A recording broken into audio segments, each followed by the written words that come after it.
नमस्कार मंडळी, आज आहे रविवार. मग संध्याकाळच्या नाश्त्यामध्ये बनवले मी सोयाबीनचे पकोडे. एक रेसिपी बघितली, मला आवडली, म्हटलं बघूया करून. तर छान झाली होती. तर काय केलं, अगोदर सोयाबीन पाण्यामध्ये, गरम पाण्यामध्ये 10 ते 15 मिनटं भिजत ठेवले. नंतर त्याचं पूर्ण पाणी असं काढून टाकायचं. आणि नंतर ना त्याचे, आता हे सोयाबीन मोठे होते, बारीक पण भेटतात, हे मोठे असल्यामुळे त्याचे 2 तुकडे करून घेतले मी.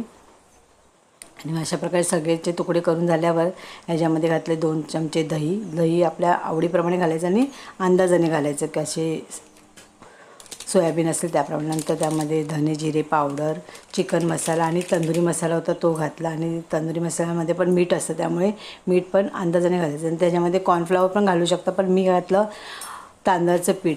ते पण घातलं तरी चालतं, कॉर्नफ्लॉवर घातलं तरी चालतं. आणि मग एक 15 ते 20 मिनटं ठेवून द्या. अर्धा तास जेवढ्या वेळ तुम्ही ठेवाल ते चांगलं मिळून येतं सगळं पीठ. पण मी आता खायचं होतं संध्याकाळचं, त्यामुळे मी अर्धा तास ठेवलं भिजत.